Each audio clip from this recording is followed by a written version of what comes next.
It all starts with the grand finals to decide the strongest player in the game called ERA. The announcer calls the showdown between Lin Ji, the War King, and Bailey, the Sword Saint. Just then, Lin Ji charges forward with his flaming sword against his opponent's bluish blade. This is the War King, the #1 berserker in the game, and his movements are flawless. Every strike from the berserker aims right for his adversary's weak spots, like a fiend. With that, the defense of Bailey, the #1 ranked swordsman, finally breaks. This gives Lin Ji a huge advantage, as his opponent can no longer fight back. The Sword Saint's HP is critically low, and the fight is about to be decided. Then, the War King prepares to land the finishing blow on his rival. With a smile on his face, he declares that this time, victory is finally his. Fallen on the ground, the swordsman seems to accept his inevitable defeat, but suddenly, the blonde-haired fighter refuses to lose the battle so easily. He then wonders how he could possibly be defeated at this very moment. A red energy appears, and he says that all of Lin Ji's effort will be for nothing. Next, the Sword Saint activates infinite durability for his broken weapon. His sword repairs itself, and he spends 500,000 to activate super speed. With absurd speed, the blonde-haired fighter rushes toward his opponent. The War King instantly realizes his opponent is using some kind of cheat. Using his cheats, the swordsman starts to overwhelm the berserker with everything he's got. The protagonist can't react in time and ends up getting knocked away. Bailey says that effort alone doesn't change fate, and that Lin Ji would never understand. The War King can barely see the cheater's movements because he's so fast. New cheats are activated, like teleportation and even a sudden defeat strike. He is hit, and the system warns that his account will be permanently removed. In his final moments, the young man asks why his best friend betrayed him. He wants to know why Bailey chose to use cheats rather than lose to him fairly. With a serious look, the swordsman simply apologizes to his former friend and even says that in the next life, they can be brothers again. Soon after, an alert notifies that Lin Ji has lost access to the game, and the system reboots. His character begins to fade away as he laments his defeat. He refuses to accept this, as he was born at the bottom of society with no money or power. But the young man believed that, if he fought with all his might, he could change his own destiny. With his own 2 hands, the young man climbed to the top of the game's rankings. He was just one step away from reaching the throne of the strongest of all. In this final battle, the berserker risked everything, even his own life, and yet, in the end, he ended up losing everything miserably. The young man swears that if he could live again, he would rise to the top no matter what. He then screams in his mind that he's not willing to accept this defeat. Suddenly, a bright light appears, and he wakes up back in his real body. The young man is out of breath and completely confused about what just happened. He wonders where he is, and if this is really his own room. The girl then asks why he's on the floor, pretending he's been knocked out. At that moment, Lin Ji recognizes the young woman and realizes she's his younger sister. This is strange because 3 years ago, his sister was in an accident and fell into a coma. She was only surviving on life support, and he paid for everything with money from the game. So the young man wonders why on earth she's standing there in front of him now. He holds onto her and asks if she's okay, because she's supposed to be in the hospital. His sister gets annoyed and says he's fried his brain playing games all night. Confused, he asks what the date and year are. She says it's the open beta for ERA, and he realizes he's gone back 5 years in time. With this, the young man realizes it's not a dream, and that he's truly been reborn. He remembers the despair he felt when he was betrayed by his best friend. But fate has given him a new chance, both in his life and in the game. Now, the young man has the opportunity to start everything over from square one. This time, he swears he will reach the top of ERA, no matter what it takes. He pools his savings with a loan to buy a new helmet. The VR game ER was a huge hit because its world evolved with the players. In that world, he was known as the immortal war god. The berserker became an idol for free, to play players for relying only on his skill. He was one step away from glory, but his friend gave into the power of cheating. His friend became the enemy who betrayed him and stopped him from reaching the top of the game. He then decides that thinking about it is useless and that he will focus on his second chance. With the helmet on, he swears he won't let the same regrets happen again. A welcome screen appears, and a bright light completely surrounds him.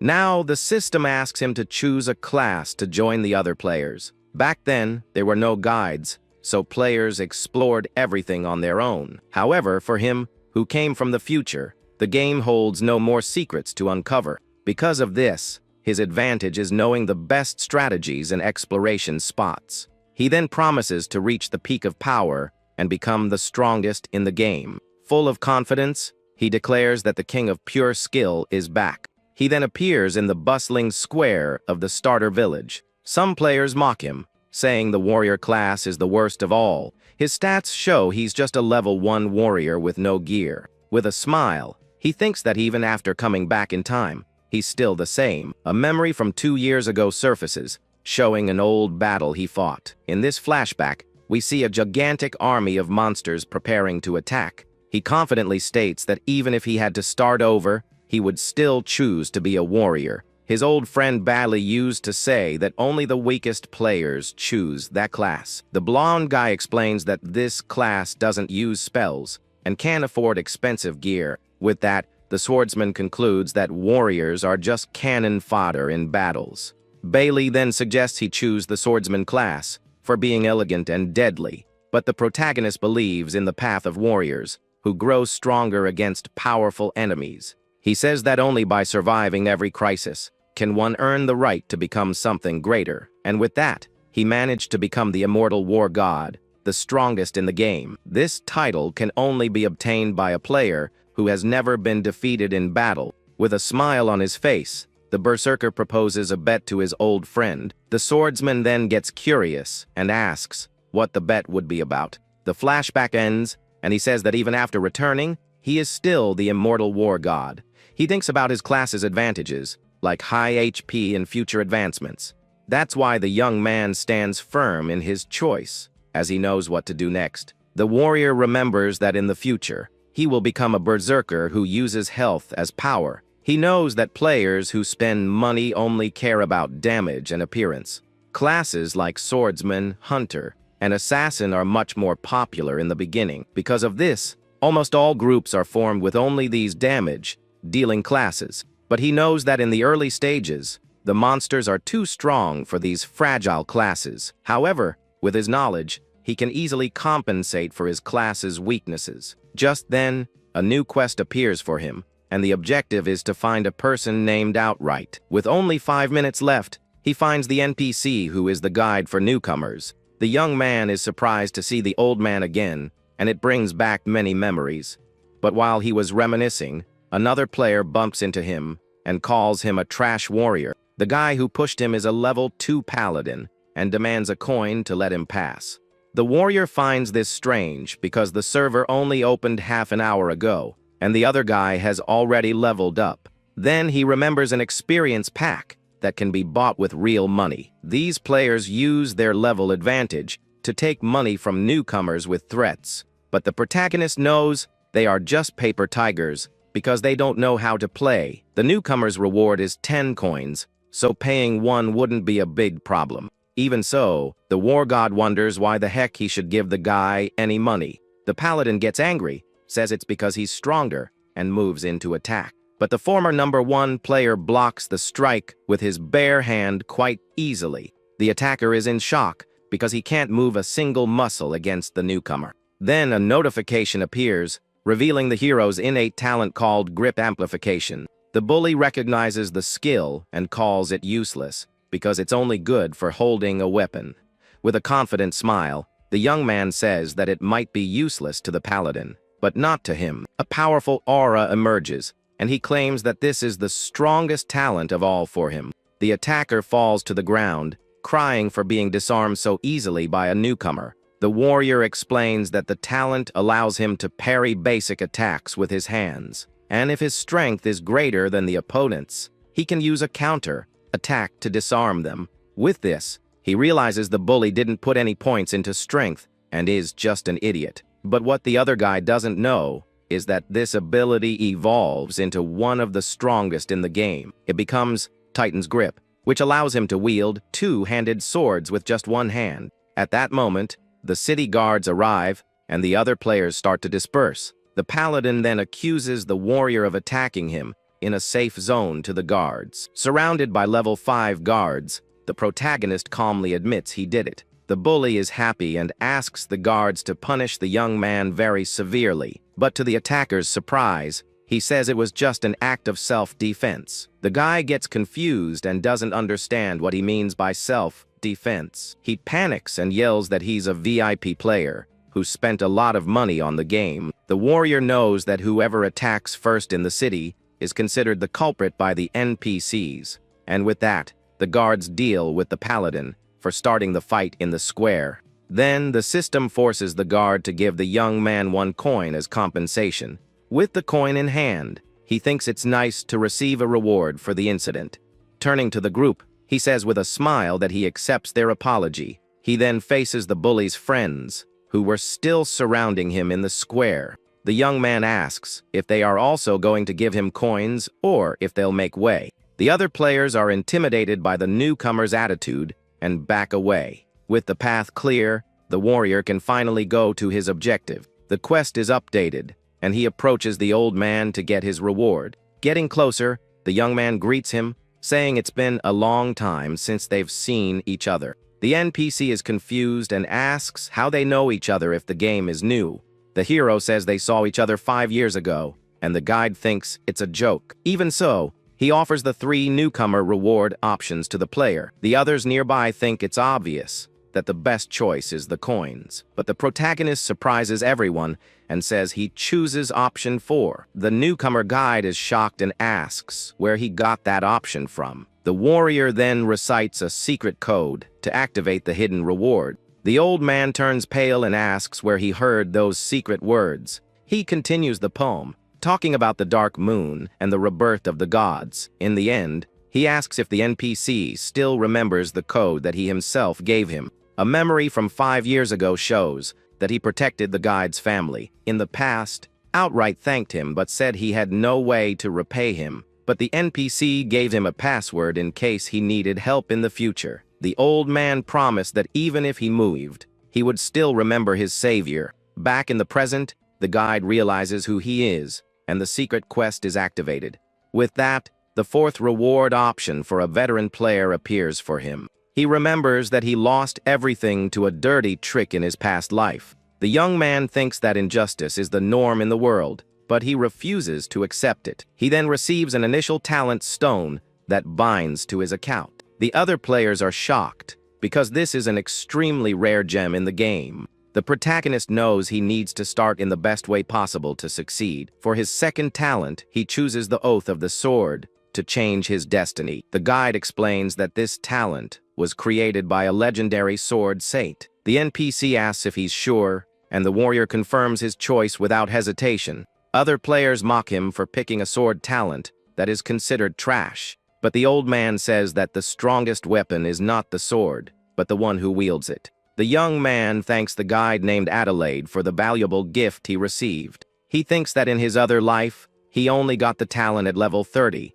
and now he has it at the start. The advantage of those who pay to level up fast completely vanishes after level 5. But if a player relies only on their skill, a simple sword is more than enough. He knows that swords don't have the raw power of other weapons, like axes or spears. However, what others don't realize is that this is the weapon that truly requires the most technique. His original plan was to get the grip talent and an iron sword to start leveling up, but this time he got the secret reward and ended up leaving empty-handed. With this, the young man realizes that things have changed and his path will be different. He wonders if, with new choices, the end of his story with Bailey will also change. That's why he vows to become much stronger to rewrite his destiny. Leaving there, he finds a group of players selling starter gear. A guy in a hut approaches and asks what kind of trash they are selling there. The aggressor looks at the items and throws them all on the ground,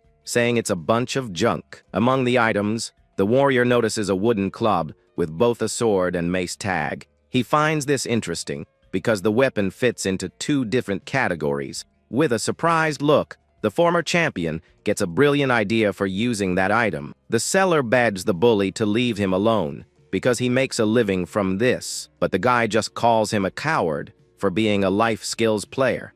Then the protagonist intervenes, saying that players like him are essential to the game. He asks for the price of the club, and the seller says it costs only 1 copper coin. The aggressor asks who he is, and the young man introduces himself as Lin Ji, the warrior. The bully laughs at him, but the hero buys the weapon with the coin he got from the paladin. The guy in the hood gets furious that he spoiled his fun of intimidating others. The warrior ironically asks if what he was doing was a good deed. The bully smiles and says the newcomer was tricked and bought a piece of trash. The hooded guy calls the seller a scammer and says the warrior is an idiot.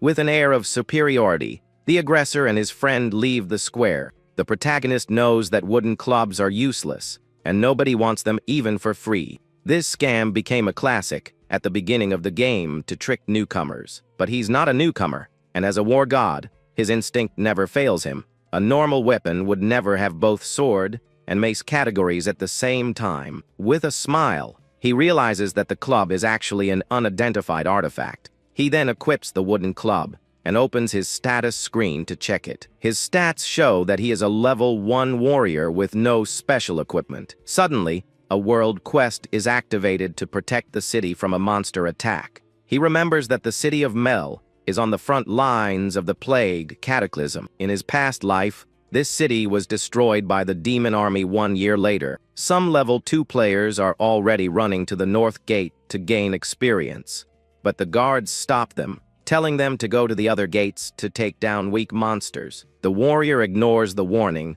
and tells the guards to let him pass without any trouble. He says he's looking for opponents of his level to test his skills. The young man adds that even if they are a higher level, he doesn't care at all. With that, his reputation goes up, and the guards open the gate for him to pass. The game has a secret system that rewards players who accept difficult challenges.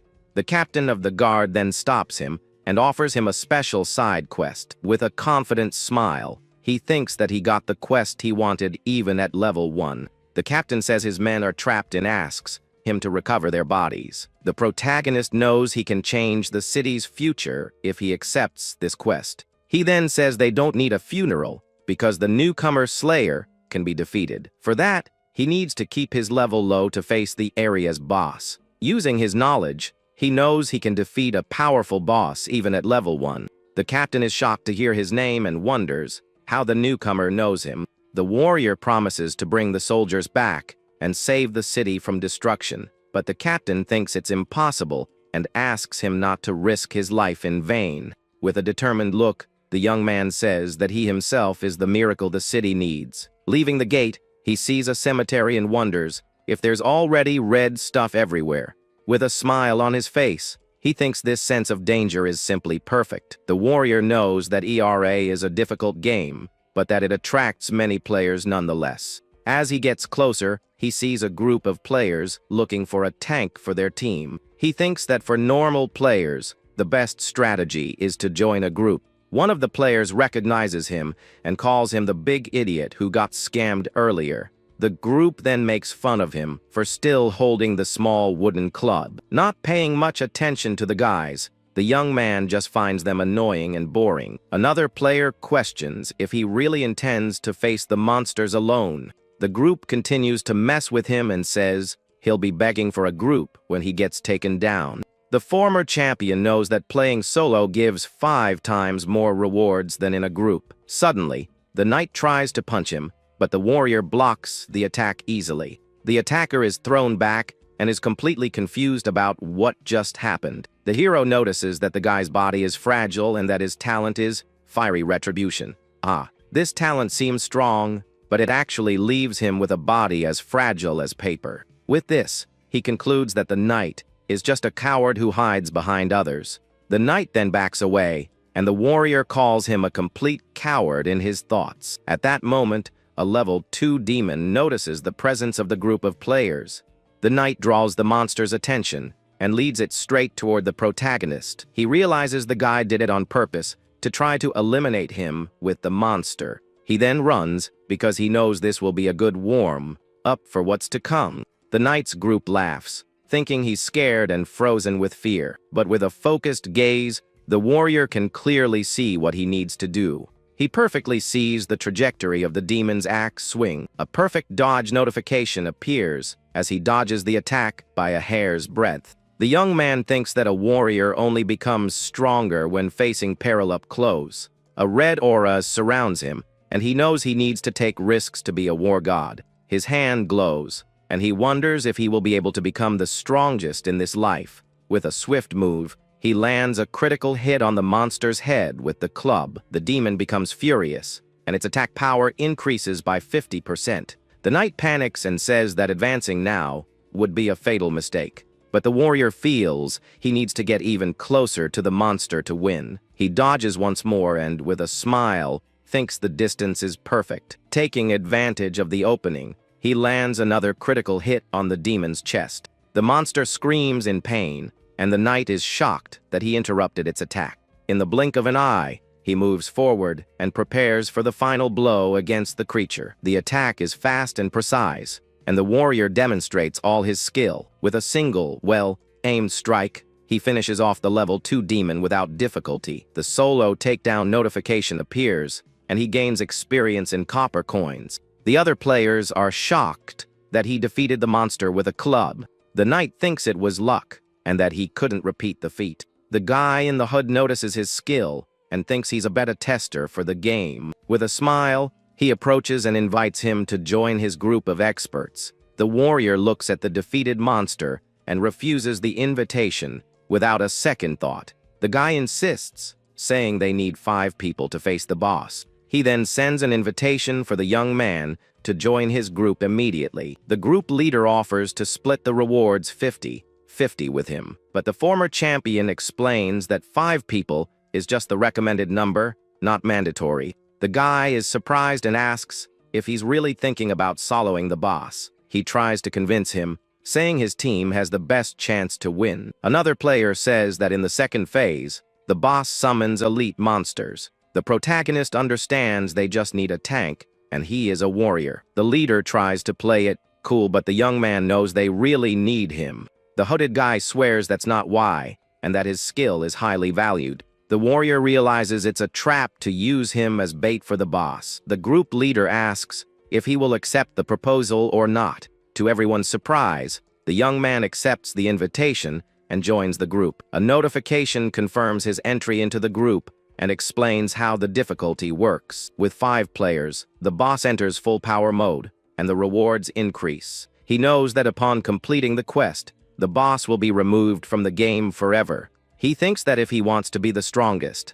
this reward is essential for his plan. That's why the young man is determined to seize this unique chance and get everything at once. With that, the group finally enters the portal to the dungeon of the boss, Chanter Griffin. His new companions call him an idiot for not conserving his strength before the fight. The knight complains that the chances of getting good items at the start are very low. He knows that on the first day of the game, almost no one gets a green rarity item. At that moment, his wooden club begins to glow and search for a new host. The knight says that monster weapons can't be used by players, so it's useless. He explains that if it were easy to get weapons from monsters, the prices in the game would be absurd, but the club starts to merge with the monster's weapon, leaving the knight confused. The fusion is complete, and the system announces that the branch of the world tree has merged with the weapon. With this, he obtains the demon sword, which has a 99% critical hit rate. The warrior remembers seeing this item at an auction 3 years ago, and it looked like a club. The craziest thing about this artifact is that it can wrap itself around any item. He remembers that the artifact was sold for 100 million, and now he has it in his hands. In the beginning, players are much weaker than monsters because of their equipment. With the branch of the world tree, he can take the monster's weapons and use them. His status is updated, and his attack power and strength increase considerably. Suddenly, a cutscene begins, showing the city guards fighting against the monsters. The boss, Chanter Griffin, appears, and the soldiers prepare for the battle for the city. The group leader warns everyone not to move, as the fight only starts after the cutscene. He explains that after defeating the guards, the boss will enter a rest phase. The leader says he will give the signal to attack, but the hero doesn't want to wait. The warrior then shouts for the soldiers to fall back, because their captain is waiting for them at home. The group leader and the knight are completely shocked by the newcomer's action. Surprised by the order, the soldiers obey and begin to retreat from the lost battle. He says his way of fighting is to start the battle right away, without waiting for cutscenes. One of his companions calls him an idiot for drawing the boss's attention too early. The leader tells everyone to get out of the danger zone and let the warrior be taken down alone. The boss then focuses all its hatred on the one who advanced first, which in this case was him. But he thinks that this time it's not just stubbornness, and that he has a reason for acting this way. The young man knows that if the timeline changes, the direction of the quest might also change. With this, he becomes the butterfly that will change everyone's destiny in his new life. The group leader reveals that the plan is to wait for the boss to eliminate the warrior and then rest. One of the members remembers that the system divides the reward among everyone in the group, but with a smile, the leader says he won't give the newcomer that chance at all. Then the system announces that the leader, named Rex, has removed him from the group immediately. With that, the boss attacks with full force, sending him flying with a powerful blow. With a smile, he realizes his hunch was right from the beginning of the fight. They always use newcomers as bait to lower the difficulty of taking down the boss. However, the hero knows they miscalculated everything, because he is no ordinary player. A red aura surrounds him, and he declares himself a warrior reborn from the inferno itself. The boss seems surprised by the pressure the young man is emitting at that moment. Suddenly, a powerful attack zips past the group leader, who gets startled. The guy is shocked because the sound was like a sonic boom. It was so fast. With a battle cry, the young man charges forward to face the monster head on without fear. His eyes glow with power as he prepares for the decisive confrontation against the enemy. At that moment, he activates the Oath of the Sword to increase his attack power. The others are shocked that he is trading blows evenly with the boss. Suddenly, the creature is enveloped in purple energy and becomes even stronger. A notification warns that the monster has entered its second and most powerful phase. Even with the imminent danger, the warrior stands firm without retreating a single step. The group calls him an idiot and prepares to attack as soon as he hits the ground. The boss then launches a charged strike that causes a gigantic explosion on the spot. The purple energy spreads across the entire battlefield, destroying everything around it. But to everyone's surprise, he withstands the blow with his much despised class. He says that the others don't understand, because not everyone is born with the right to choose. In a flashback, he remembers that the classes were divided by popularity and price. Because of this, poor players could only choose support or cannon fodder classes. He recalls that the warrior class was free and perfect for those who wanted to farm. He realized that holding on to what you have means giving up all other options. The group leader can't believe that a level 1 survived the powerful attack. With that, the hero created a path to become the strongest, even as a poor player. The system reveals that his grip ability allows him to use the sword as a shield. The young man then vows to hold on to this second chance and his sword with everything he has. Taking advantage of the monster's opening, he lands a precise and powerful blow on the enemy. After giving up on other paths, only this road full of new opportunities remained. With a determined look, he shouts that even a god will fall before his strength. The warrior then charges forward with his glowing sword to deliver the final blow to the monster. With all his strength, the former champion rushes the creature to end the fight. A golden ray of light strikes the boss head, on ending the battle once and for all. A notification announces that he has successfully defeated the boss, Chanter Griffin. The monster falls to the ground, and the young man is left breathless after such an intense fight. He knows that taking a hit from the boss is dangerous, but the warrior's HP advantage helps. Even with low health, he got a 500% experience bonus. With that, the protagonist finally levels up to level 2, and his stats improve. The other group is shocked and wonders if what they saw really happened. The leader doesn't understand how the boss's second phase ended before it even began.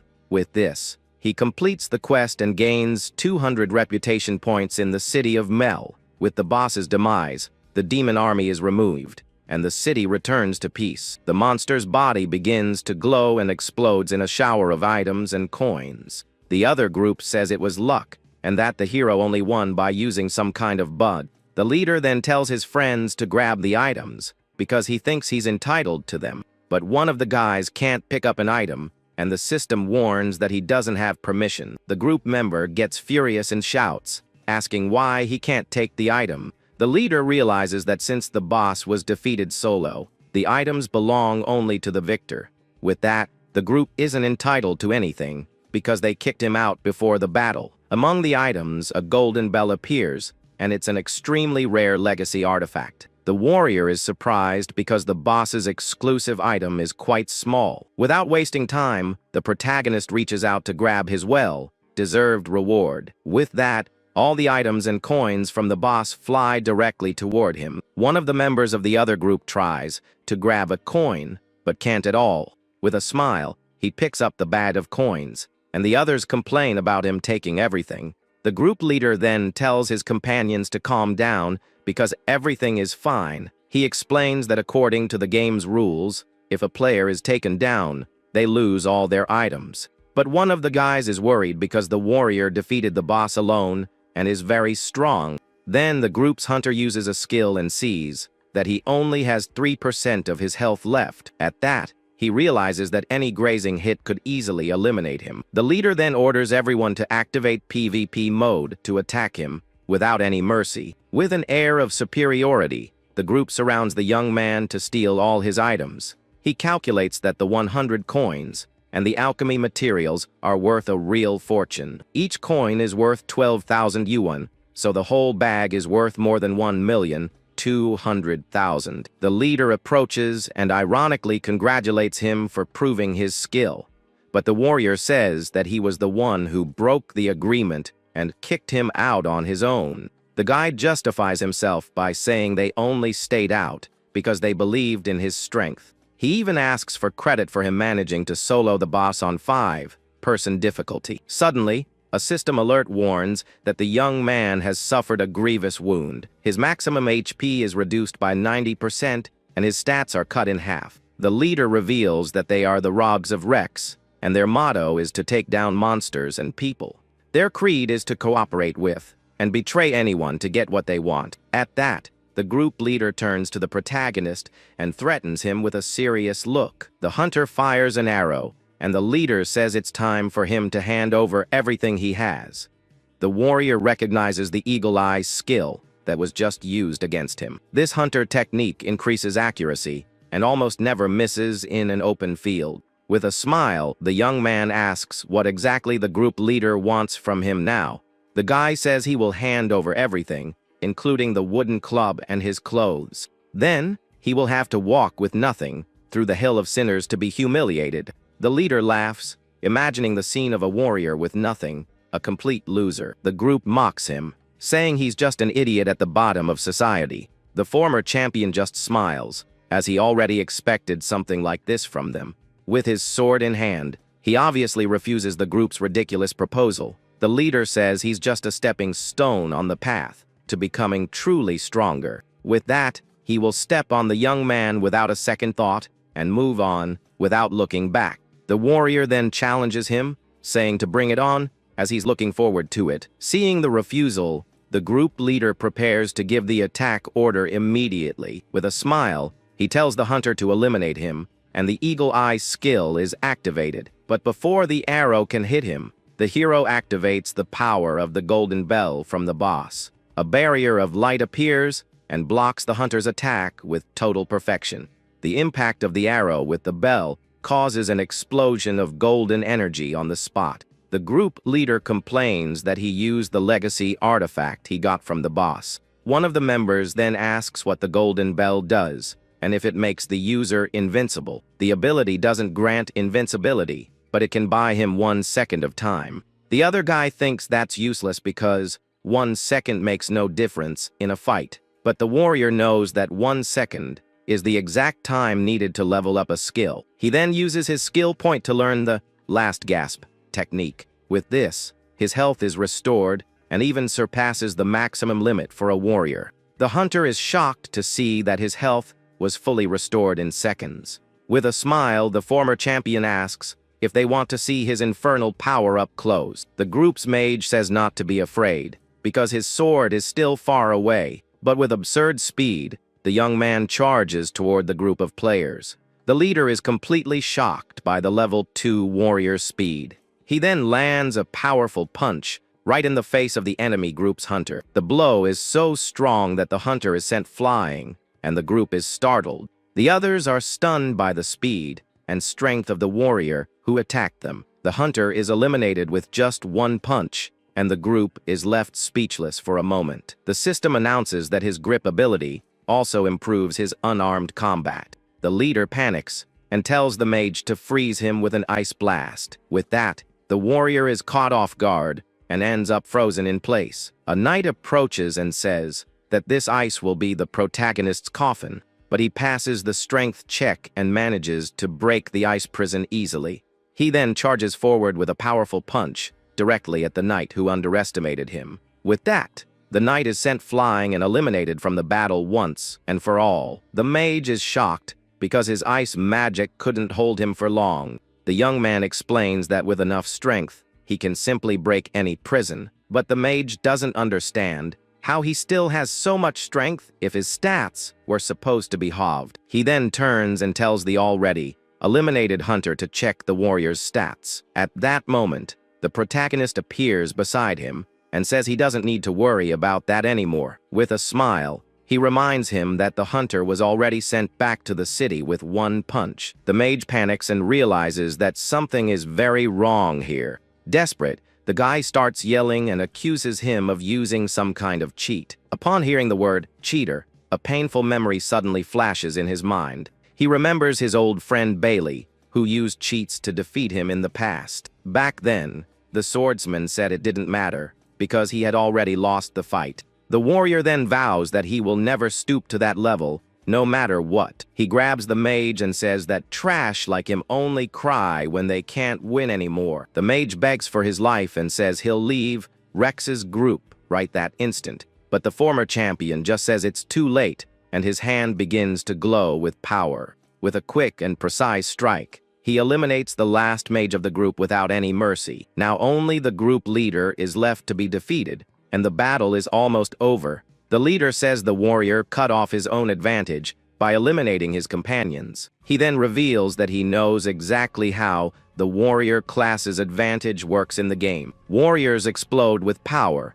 when the situation turns against them in a battle. The desperate stand passive increases his stats when he's surrounded by enemies, but this ability needs at least 3 enemies nearby to be activated. The young man then picks up his sword again and prepares for the final confrontation against the leader. The leader reveals he is an executioner, a class specializing in one-on-one combat. With a battle cry, the executioner charges at the warrior for the final battle. Assassins have a passive that lets them attack their opponents. Weak points in battle. Any body part an assassin hits gains a stack of a penalty on the target. A hit to the head blinds the target, and one to the arm can even disarm the enemy. The hero knows that if he gets hit, the executioner's penalties will stack up very quickly.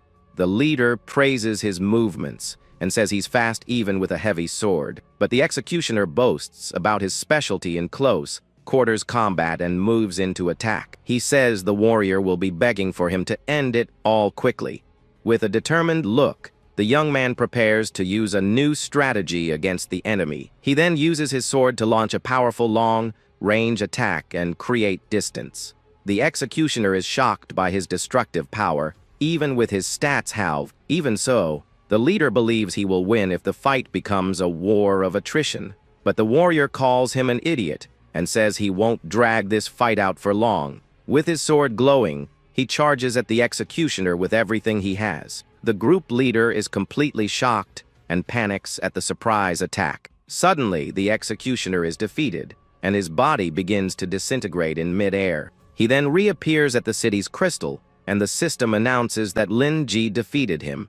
At that, his level drops to 2, and his stats are reduced due to the penalty. The executioner realizes that his clothes and gear were stolen from other players. With this, he despairs because the game's rule will make him lose everything he stole. From afar, the leader shouts that he will never forgive the hero for publicly humiliating him. The warrior's attack only sent his body back, but all the items were left behind. One of the group members survived because he had put all his points into defense. He then turns around and comes face to face with the protagonist, who was still on the battlefield. Scared, the knight threatens him and tells him not to come any closer at all. The former champion just asks him to take the clothes back to his leader. He turns to leave and leaves one last message for the executioner and his group. The young man warns that if he finds them again, he'll hunt them until their level hits 0. With a trembling voice, the knight stammers and says he understood the message perfectly. Fear takes over the knight, who can barely stand in the face of that threat. A wave of nausea arises in his throat, and he can no longer control himself. He then covers his mouth with his hand to avoid throwing up right there from sheer terror. The knight falls to his knees, completely broken, and with no strength left to fight. He wonders how someone can have such great power that it surpasses the game's numbers. The aura around him makes him look like a war god who has returned from the inferno. He gains 300 reputation, and the city will even build a statue in his honor.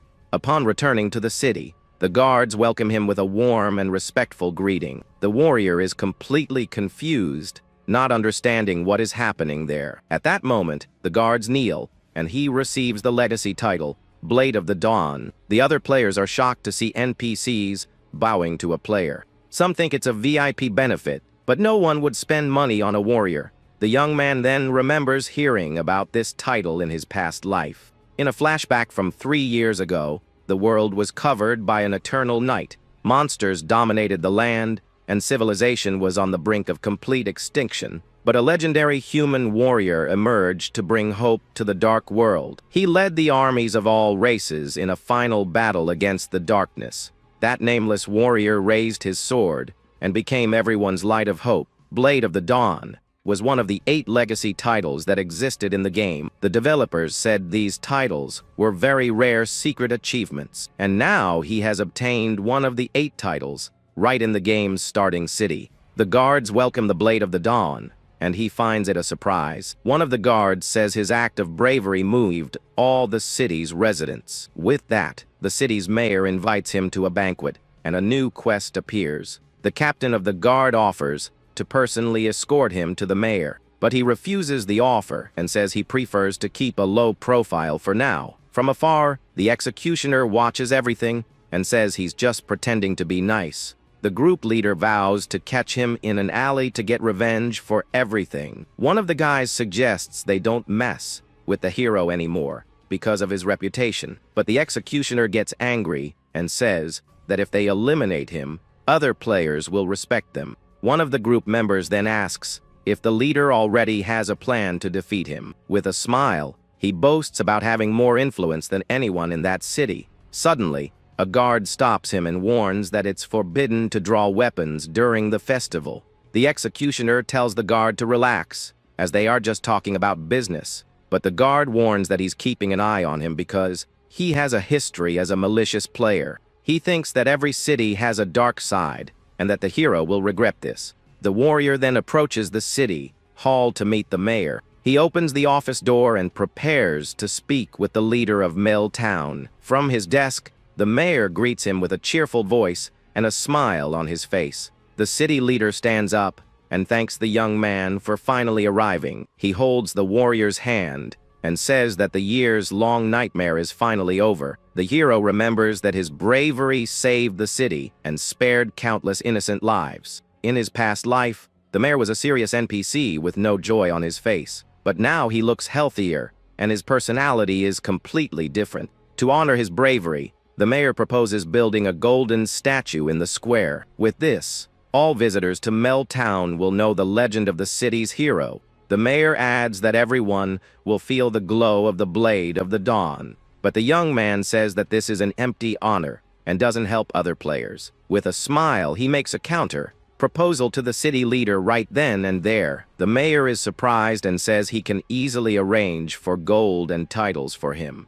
But the warrior suggests that the war funds be used for something more practical. His first proposal is to reduce taxes to encourage new adventurers in the city. The second is to strengthen security so that no threat can attack the place again. The mayor is impressed, as he has never seen a player who cares so much about others. He then agrees to the proposal and says he will issue the order immediately. With that, a regional and a global notice announce the tax reduction in the city. The players are shocked and celebrate the news of the tax reduction. The mayor gets emotional and says the young man brought true light to the city. As a personal thank you, he offers a golden key as a special gift. The key opens a 2-story house that now belongs to the hero forever. With this, he becomes the first player to own property in the entire game. In his past life, owning property in the game was an unattainable privilege. The scarcity of land was a fundamental rule of the game because of its AI. It wasn't like other games, where you could buy an entire street with real money. In this vast world, every inch of land already had an owner defined by the system. The territory could belong to a native tribe that lived in that region of the map, or it could be the lair of a super powerful monster that guarded valuable treasures. Because of this, normal players could only rent small areas temporarily. Not even the guilds that spent a fortune could get a territory for themselves, and they still ran the risk of losing everything if they couldn't defend what they had conquered. Having a private space so early was a huge advantage for storing items and researching. With the key in his hands, he thanks the mayor because he really liked the gift he received. The mayor says that having him live there is much more inspiring than a golden statue. With this, he gains teleportation, remote repair, and even a 15% discount. With a smile, he reads the final message that the dawn will always watch over him. Leaving City Hall, he walks through the now quieter city streets. With the mayor's discount, he thinks it's the perfect time to go to the market. But suddenly, a figure in red uses a pickpocketing skill on him. The system alerts him that he just lost 100 copper coins to the thief. The red, hooded figure celebrates after successfully grabbing his coin purse. Annoyed, the warrior demands that the crook return what was just taken from him. With a quick move, he manages to grab the thief's hood before they can escape. The young man then sarcastically complains about being robbed in broad daylight in the city. Suddenly, a deep voice comes out of nowhere, yelling for them to stop right now. But the thief runs into an alley, trying to escape the hero who is in close pursuit. He catches up to her and says there's no point in running, since there's nowhere left to go. The woman reveals herself as Shalene, a level 6 elite rogue from the dark alley. Just then, several level 5 bandits appear, surrounding the protagonist from all sides. The hero remembers that Mel Town has a darker side, led by this very woman. The rogue calls him a smart kid and asks if he's a better player of the game. He thinks about how, in his past life, he was robbed by them more times than he can count. She then reveals that someone paid to have him eliminated, and he needs to be taken down right there. The warrior wonders who hired her, Paladin Belai or Rex the Executioner. With a serious look, he asks which of the two idiots wants him gone. The rogue smiles and says he already knows the answer, and that she doesn't need to spell it out. The young man concludes that the coward Rex doesn't have the guts to face him personally. Shailene says she's just an NPC, and that player squabbles are none of her business. With a cold gaze, she orders her goons to attack the warrior without holding back. The bandits then charge all at once toward the Dawn Blade, but the hero blocks all their attacks with his sword without any difficulty. The impact of the blow creates a shockwave that sends all the bandits flying. With just one move, he defeats all the goons, and they begin to vanish. Shailene is impressed by his strength and compliments him on being a good fighter. The former champion then asks if she wants to continue the fight against him. She says that robbing him isn't worth it, as she'd spend it all on healing her men. The rogue tells her men to fall back, as they don't stand a chance against the city's hero. With a headache, she complains that even NPCs have to worry about costs. She says she'll just tell Rex the target was too strong and they had to retreat. The young woman says goodbye and tells him to use her name, if he goes for a drink in the dark alley, but the warrior stops her and asks her to wait a moment before she goes. She turns around and asks if he's not satisfied with her sparing him.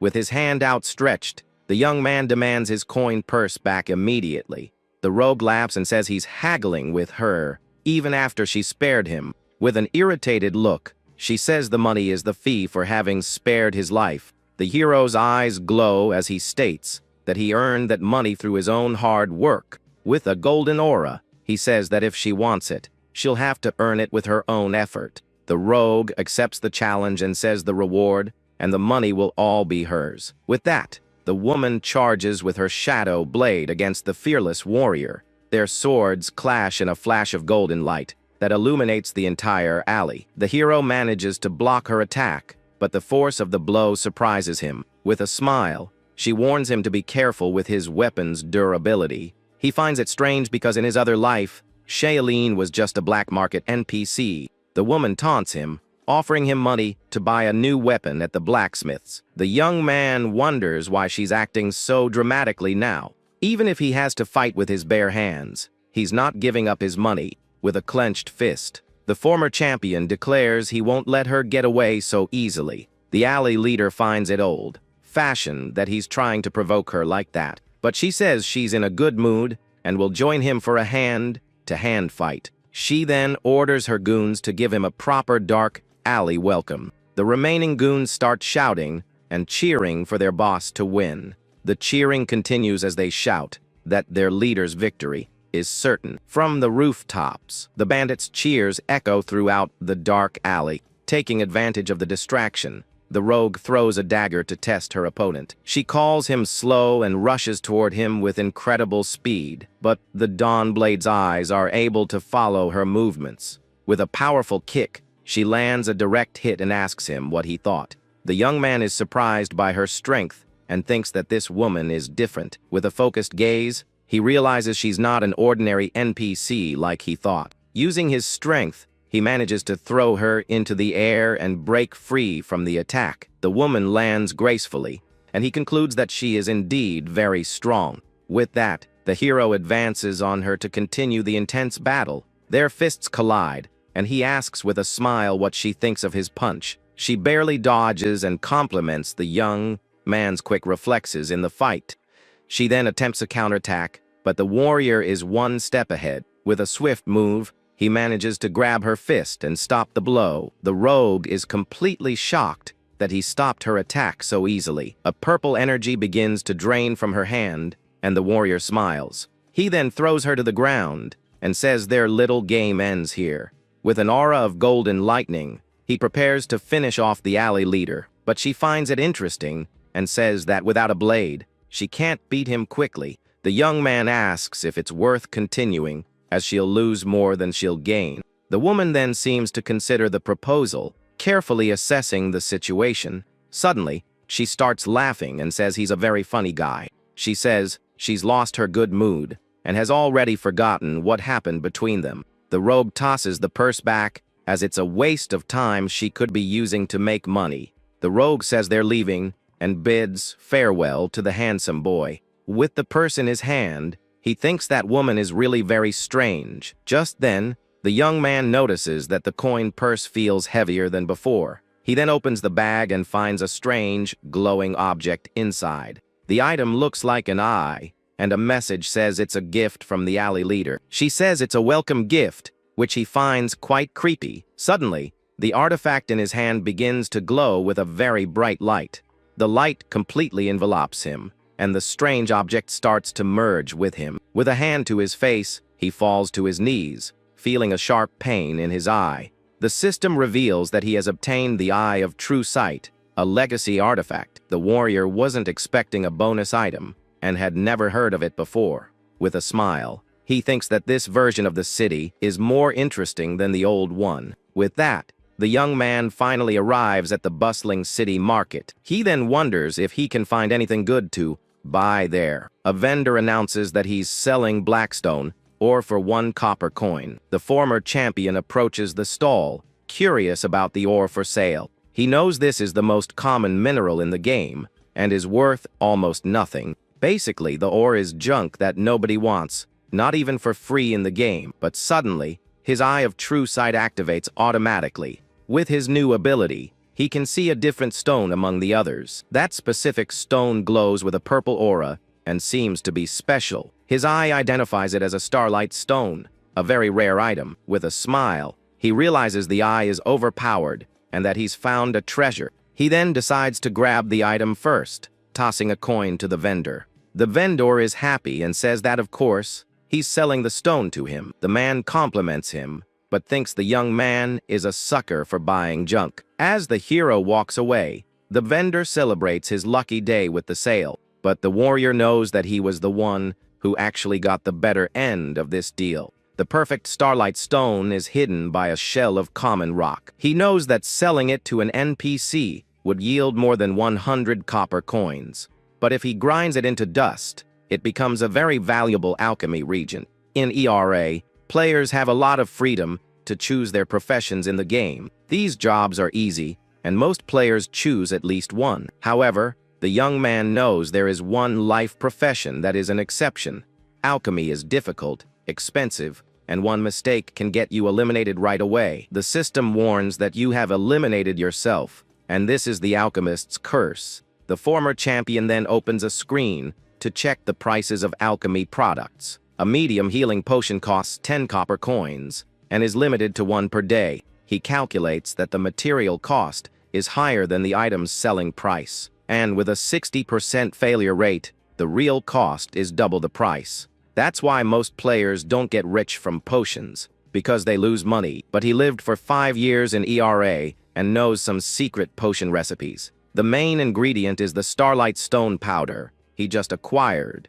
With the unexpected gain from Shailene, he has a chance to make a real fortune. From a distance, 2 players watch him and decide to copy him to profit as well. One of them says he saw him buy a black stone, so he bought one just like it. But the vendor convinced him to buy a whole bunch of stones instead of just one. The vendor wonders if he sold his ore too cheap to the Dawn Blade. Sitting on a bench, he buys the ingredients for 100 medium healing potions. With his hand, he crushes the stone and produces a perfect starlight powder to use. The other players think the black stone is an ingredient for a rare item. They then decide to copy the hero and do the same thing he is doing. With their hands, they crush their stones and only get common blackstone powder.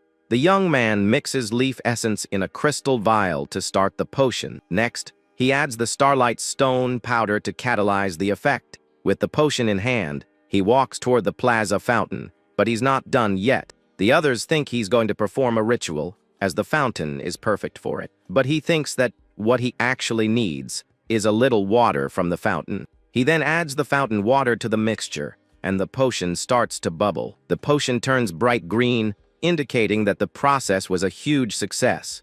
The system announces that he has successfully created a medium healing potion. With a smile, he notices the potion is identical to the one sold in the game's shops. The other players call him a potion forger because of his skill. He then continues the process, creating several healing potions one after another. He successfully produces 100 potions, and his alchemy proficiency increases. He thinks that his knowledge from the past can be turned into easy money. Other players approach and ask the price of his newly created potions. An hour later, he has already sold all the potions, and the others are shocked. By selling them for 1 copper cheaper than the shop, he managed to sell everything quickly. With that, his 100 copper coins turned into 1,000 in just 1 hour. The boss reward was multiplied by 10, and he had a very good day. The others realize his formula is secret and could break the game's economy. They decide to copy the recipe to profit before the developers fix it, but their potion turns into toxic sludge, and they wonder where they went wrong. One of them tries to convince himself it's a healing potion, just a different color. His friend then challenges him, telling him to drink the potion to prove it works. From a distance, the warrior sees a notification that the player Jabba has eliminated himself. A crowd forms, and people wonder what happened to the player. The young man knows that the alchemy curse gets anyone who messes with it without the recipe. He then decides to log out of the game, to figure out how to handle all the money he made. With the trades made, he prepares to exit the game with his coin purse. The scene then shifts to the real world, showing the simple building where he lives. Now, in his room, he converted the copper into real money before logging out. Just then, a notification alerts him that 5 million yuan have arrived in his account. With a smile on his face, he thinks the transfer was much faster this time. But suddenly, the young man hears a strange noise coming from his living room. 3 men break in and demand the month's payment from his family. His mother says the deadline was at the end of the month, and it's still just the beginning. But the group's leader complains that he lost 1 million in the game and is very angry. He says he needs to take out his frustration to feel a little better. His mother begs for more time, saying they don't have the money right now. The aggressor then smiles and looks at the protagonist's younger sister in the room. One of his goons grabs the girl, completely frightening her. The mother despairs and shouts her daughter's name, which is Sixie. The guy says the girl is at a good age and could be worth a lot of money. He also asks where her useless son is, the one who only plays video games, and adds that he'd be worth more in parts if he wanted to do something useful. The aggressor then asks about the 1 million he lost in the game. Suddenly, the hero appears and asks if 1 million yuan is enough. The guy scoffs at him, but a transfer notification pops up on his phone. He thinks it's a fake, but his goon tells him to check his phone. With a cold look, the young man asks again if that amount is sufficient. His mother and sister are shocked and ask where he got so much money. The group leader tells his goons to check the phone to confirm the amount.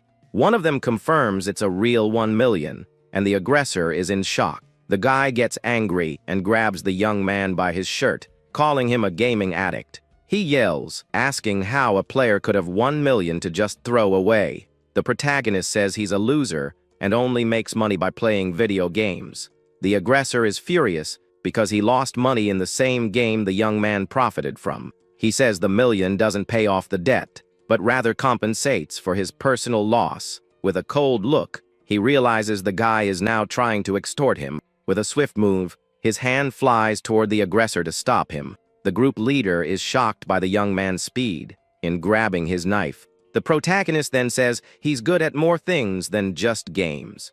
The aggressor cries out as the hero twists his arm, showing no mercy. With a smile, he confirms that he is the real Lin Ji, 100% genuine. The goons threaten him, but he steps on the leader's hand to intimidate them for good. The aggressor begs him to stop, saying his arm is going to break any second. With a furious look, the young man asks who he thinks he is to talk to his family like that. The guy feels a terrifying presence, as if he were staring at a demon. The hero asks if he still plans on exploiting his family. The aggressor says it's a misunderstanding and that they are leaving the house. The leader then asks his goons if they agree with that as well. With a threatening look, the young man tells them all to get out of his house right now. The aggressors then run out of the house, scared of what might happen. The protagonist watches the guys run away, while his family stares at him, confused. His sister shouts that if she sees them again, her brother will finish them for good. From a distance, the aggressors swear they will never return to that house again. His sister turns to him and asks for an explanation of what just happened. The young man plays dumb and asks what exactly he needs to explain. She insists, asking how a rich guy suddenly appeared in their family. With a cold sweat, he wonders how he's going to get out of this without worrying them. His sister crosses her arms and demands a full explanation about the money. With a smile, he thinks that being reborn is great, and his sister is alive and well. He remembers that in the past, his family fell into debt after his father's passing. Back then, the young man had to drop everything to carry the burden alone. He recalls looking for a job, but being rejected everywhere. For someone like him, it was almost impossible to get a decent job. But one day, he saw an ad for the game ERA that would change his life forever. The game promised an infinite world with countless fortunes for its players. The original reason he became a player was simply to earn money. In a flashback, he appears as a level 3 warrior in a city in the game. A party captain calls out to him, saying they need someone who isn't afraid of being defeated. He offers 2 copper coins for every exploration run he completes. The young man accepts the deal, thinking that every battle was a brush with demise. But as long as he survived, he would be paid for the mission he completed. One of his companions says his life is too hard for an ordinary player, but he adds that the young man always manages to survive until the end of the battles. The warrior of the past just smiles and wipes the grime from his face with his hand. The captain congratulates him and gives him an extra copper coin for the good work. The man then asks him to look after them from now on in future missions. From dancing with danger for so long, his skills became sharper. Over time, his combat techniques became more and more stable and precise. Later, he became the last survivor of his group and would solo the bosses. With his skills, he dreamed of being the strongest using only his technique. On the path to becoming the strongest,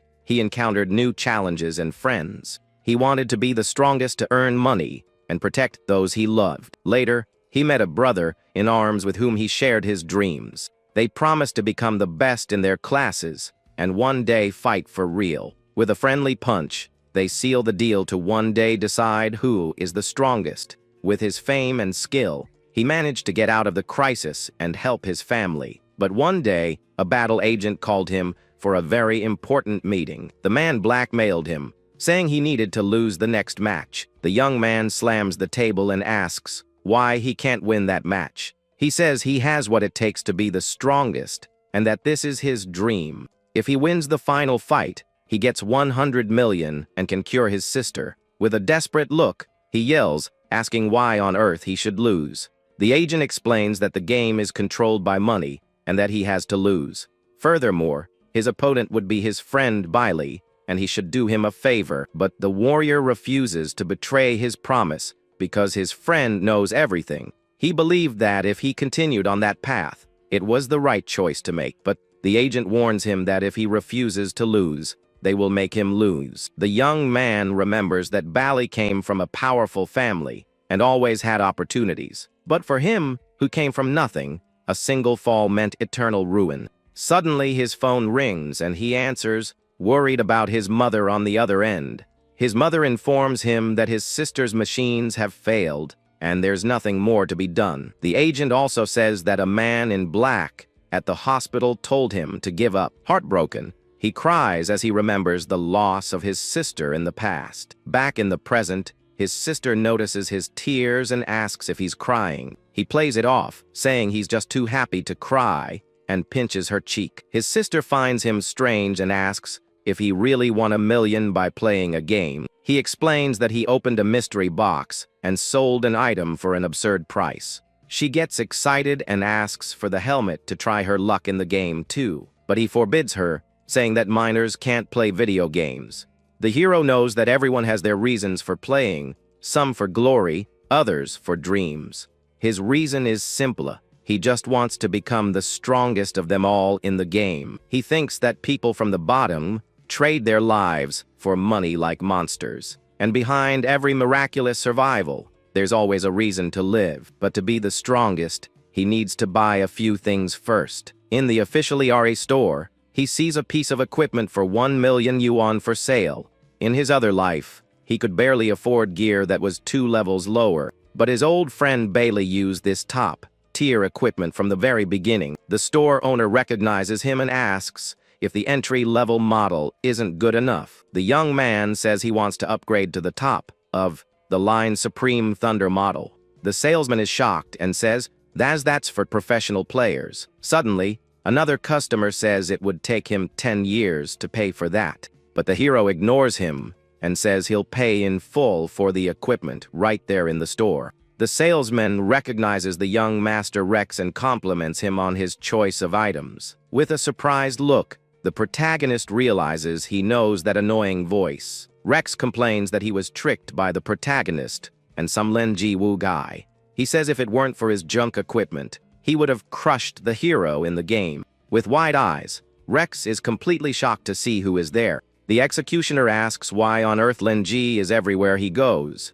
With a sarcastic smile, the young man asks if he wants to get beaten again. Rex boasts that Shalene couldn't take care of him inside the game, but he warns him that in the real world, he and his friends are the ones who call the shots. One of his goons says that line sounds very familiar from somewhere. Rex then says that in real life, there's no cheating, and 3 against 1 is a victory.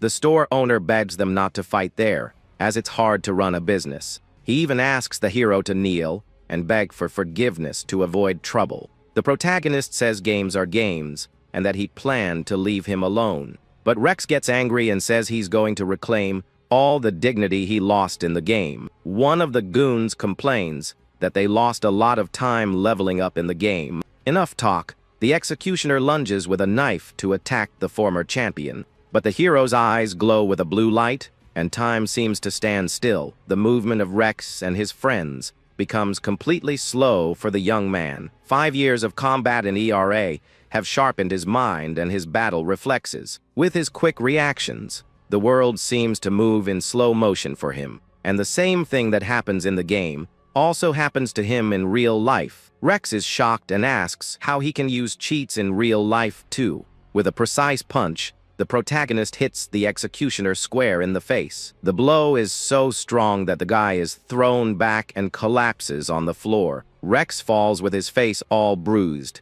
and is completely out of the fight. The young man says you can't use cheats in real life like they think.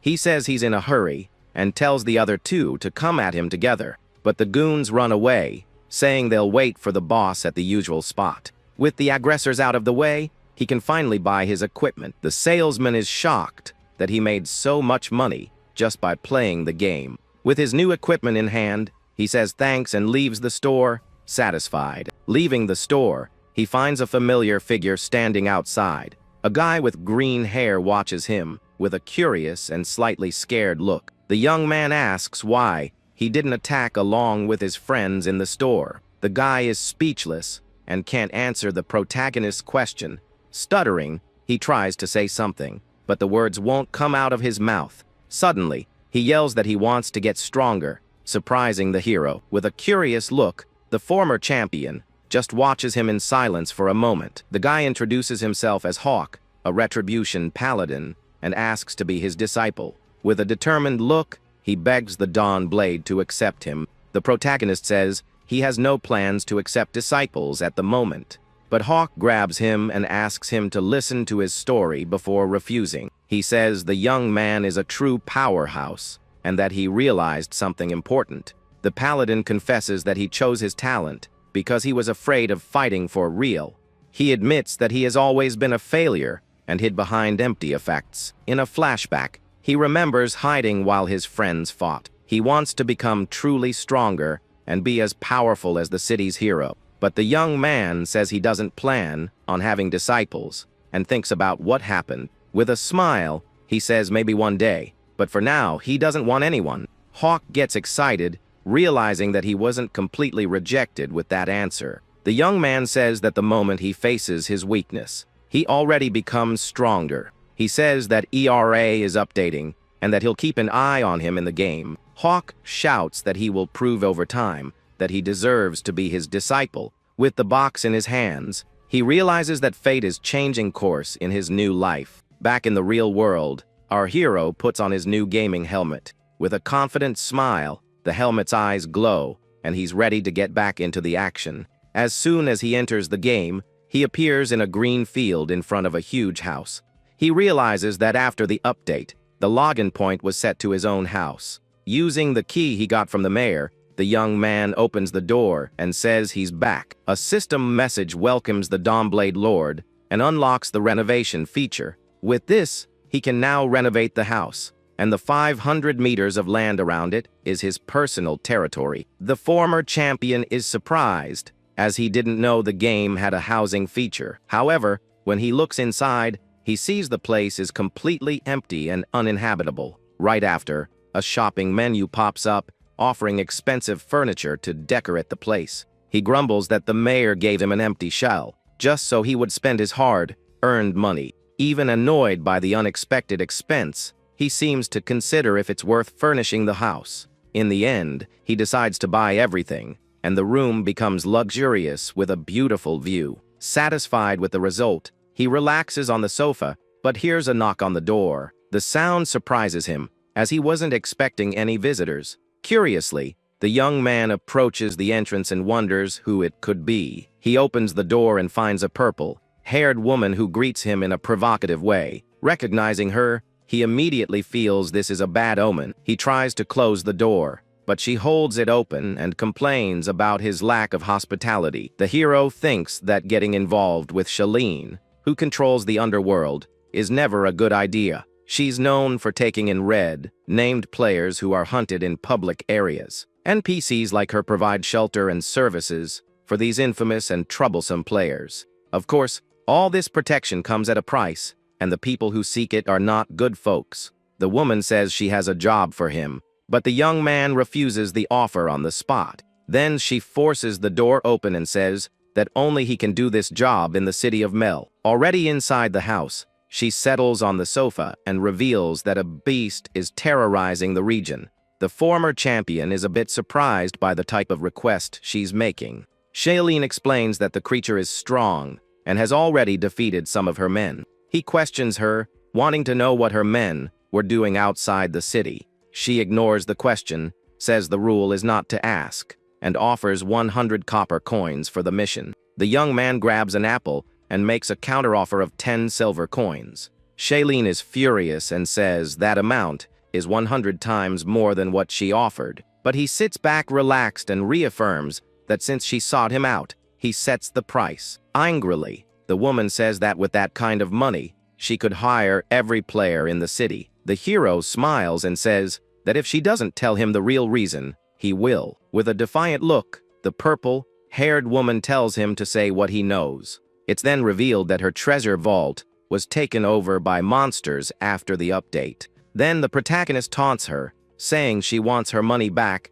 but has no one strong enough. He continues, guessing that inside there are over 100 gold and rare items. Shocked, she asks how a newbie could know such secret information. With an air of mystery, he reveals that he came from another life and knows all the secrets of the NPCs. In his past life, her vault became a treasure hunt quest for everyone, but that happened after Shaleen gave in to the dark side and was defeated.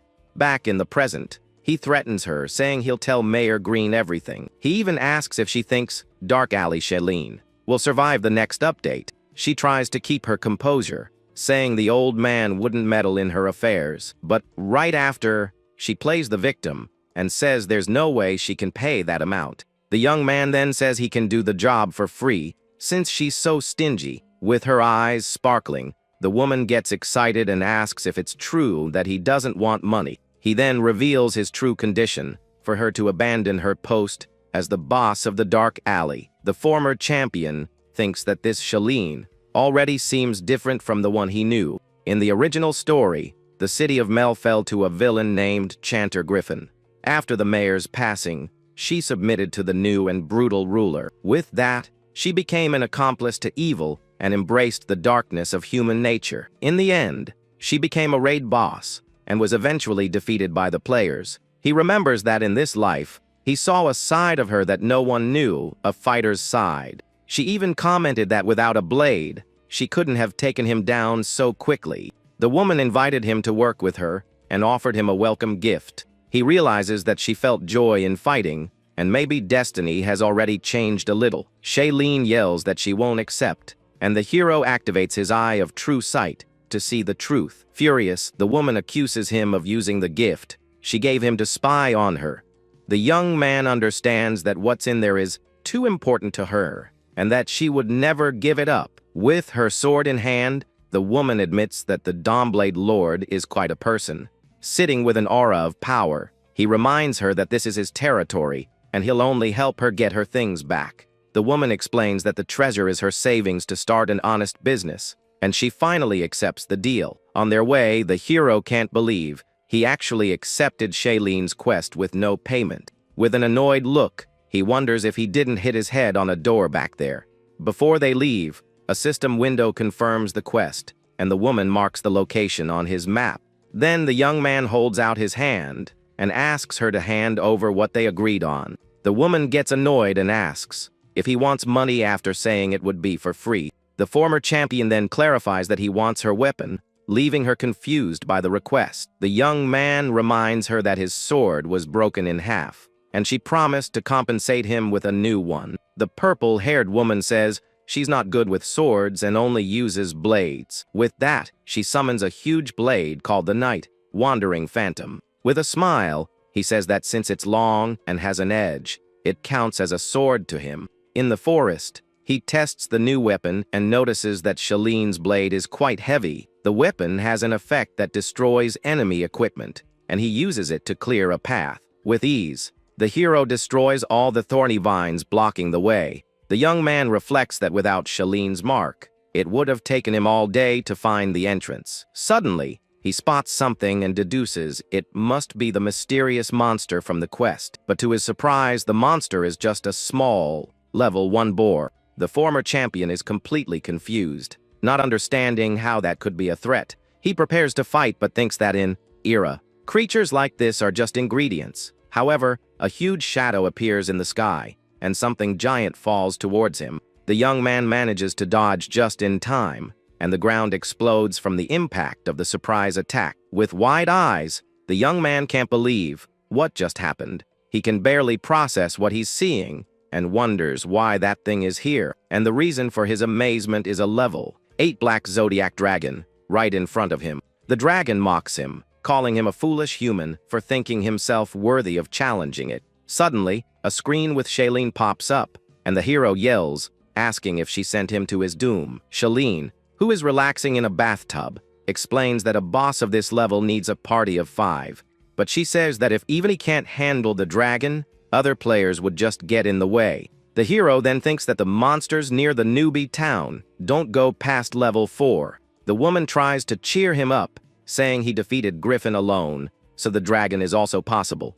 The young man, however, is worried about the huge 6-level difference between him and the monster. The gigantic creature faces him and asks if he thinks he can win with his skills alone. The dragon then offers the intruder 2 options. One is to be completely annihilated right there, and the other is to kneel and praise the great name of Zodiac, becoming one of its servants. But the young man isn't intimidated and says he's only there to remind it that it has occupied someone else's home. Furious, the beast roars that the vault and all its riches now belong to it, the great Zodiac. The young man thinks that the dragons in Era are all the same, arrogant and greedy, just like Shalene. With that, the creature prepares to attack, and a notification informs him that he has been locked on as a target. He remembers that in his past life, he needed a party of 8 people, and was already at level 3, and the power difference between level 2 and 3 is almost double,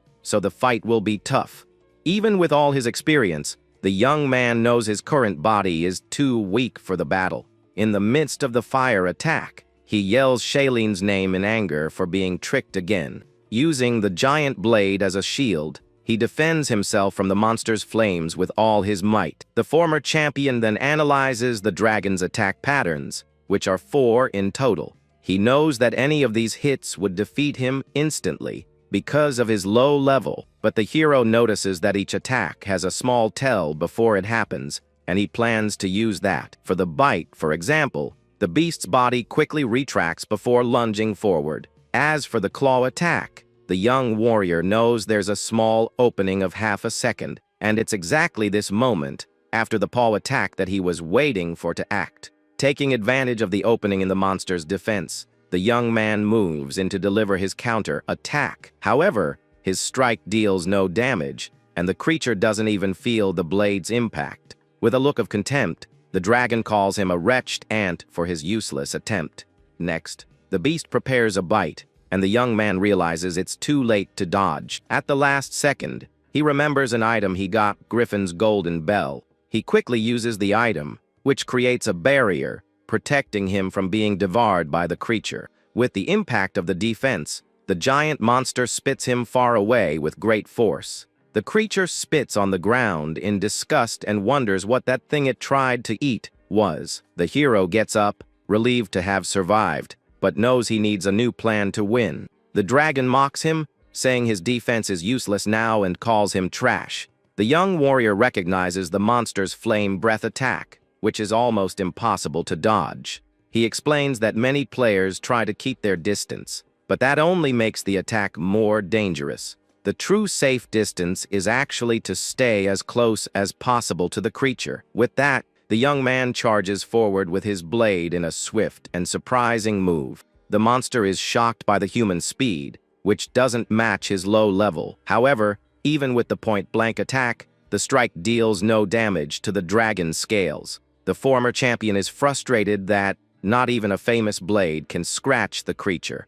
The beast boasts that it overestimated the power of the pathetic worm before it. Suddenly, Shailene appears on the screen and says the knight, wandering phantom weapon, is shy with strangers. The hero yells at her, annoyed that she's only telling him such important information now. The woman explains that the weapon is temperamental and only unleashes its power for someone it acknowledges. The young man then asks what he needs to do to be acknowledged by the blade. To his surprise, the condition is to prove that he is someone who has faced doom up close. The former champion thinks he's seen many strange conditions in games, but this one is new. With a confident smile, he says that dancing with death is something he does very well. The creature readies its flame breath again, and the young man prepares himself. The young man dodges the flames with agility and uses the attack as a boost to get closer. Flying through the air, he aims for a specific spot on the giant monster's neck. His target is the reverse scale,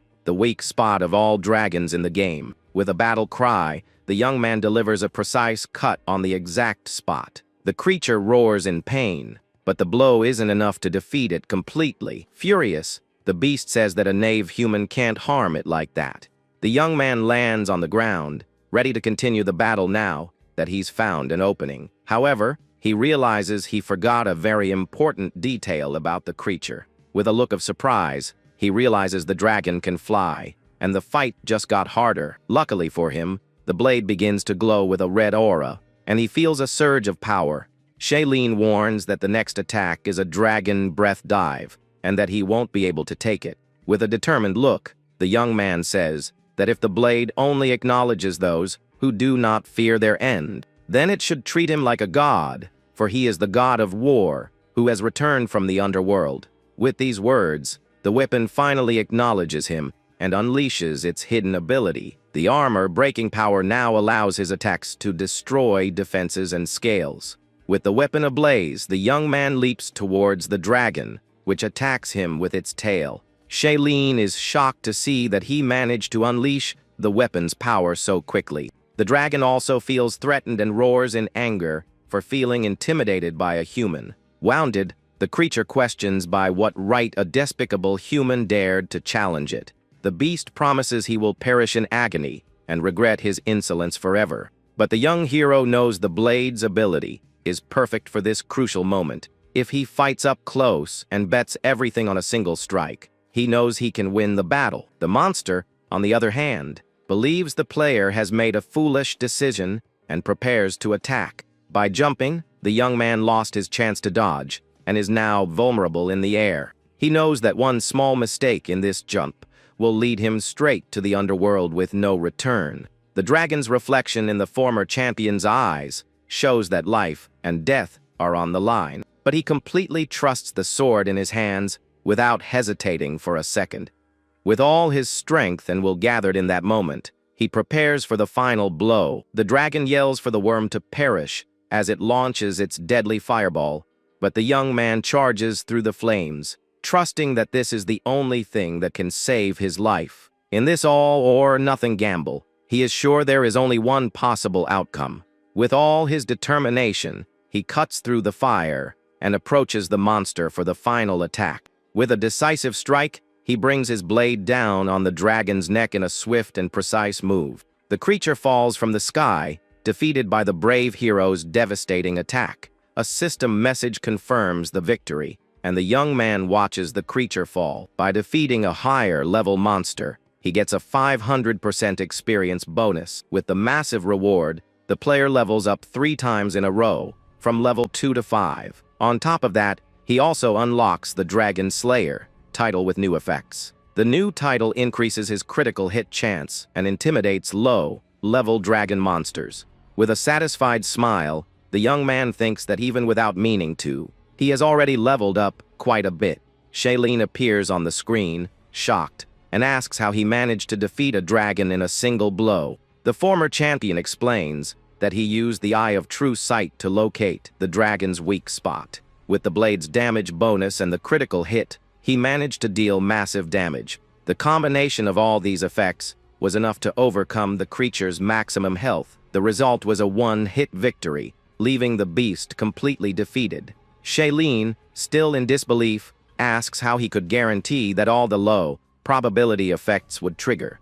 With a confident smile, the young man says that walking through the gates of the underworld is what he calls skill. With the battle won and his level increased, he decides to take the opportunity to get stronger. The status screen shows his name Lin Ji, level 5, and his current attributes. For a warrior, the priority is strength, so he allocates most of his points to that attribute. Stamina is also important, but he decides not to spend too many points on it for now. Agility, on the other hand, is crucial for players who rely on precise maneuvers, and he invests in that too. With the points distributed, his stats are now much better, and he's more powerful. Satisfied with his progress, the young warrior celebrates becoming even stronger. Since he didn't use any combat skills, he decides he needs to learn some for the future. The highest priority active skill for him is Berserk, which increases his power in exchange for health. This skill is also a prerequisite for the Berserker class he plans to pursue in the future. With his second skill point,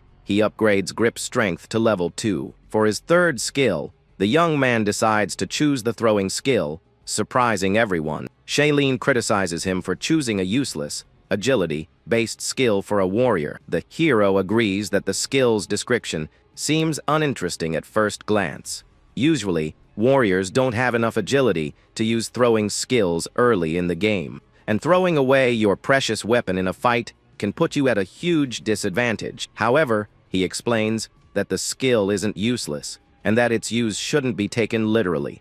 In the minds of players, long-range weapons are bows and crossbows, which limits their imagination. In future updates, firearms and cannons will also be added to the game, but in reality, players don't even need long-range weapons to attack from a distance. The warrior class naturally has more strength, making them perfect for the throwing skill. The woman is surprised by the idea that one's own hands can be long-range weapons. The young man says her answer is almost right, but he has another trick up his sleeve. With a smile, he reveals that his other key skill is grip strength, leaving Shailene even more confused. The former champion explains that grip strength transforms the throwing skill into something godlike. He named this powerful combination Rainbow Piercer, an imposing name. Since the game encourages innovation, players can name the skills they invent. Now the short-range warrior has high-level, long-range capabilities. Shailene is impressed and says it's if he can predict the future of the game. In any case, she acknowledges that he completed the quest and deserves a reward. With a smile, she promises to give him the 10 silver coins when they get back to the city. But the young man remembers that wasn't the deal, and that he didn't want the money. The woman says she changed her mind, and now believes he's worthy of the reward. As for the old deal of her stepping down as the manager of the Dark Street, she refuses. The hero is outraged, because in his past life, NPCs never went back on their word. The woman then boasts, saying that in the Dark Street, she does whatever she wants. Angrily, the young man yells that he can't work with an NPC who doesn't keep her promises. He stomps on the ground, angry at her attitude and the breach of trust. The impact of the stomp makes the ground break, and the young man starts falling into a hole. He falls straight into a dark and mysterious underground room, not knowing where he is. A system notification informs him that he has entered Jialian's treasure vault. With wide eyes, he realizes he accidentally fell into the place players searched for an entire season.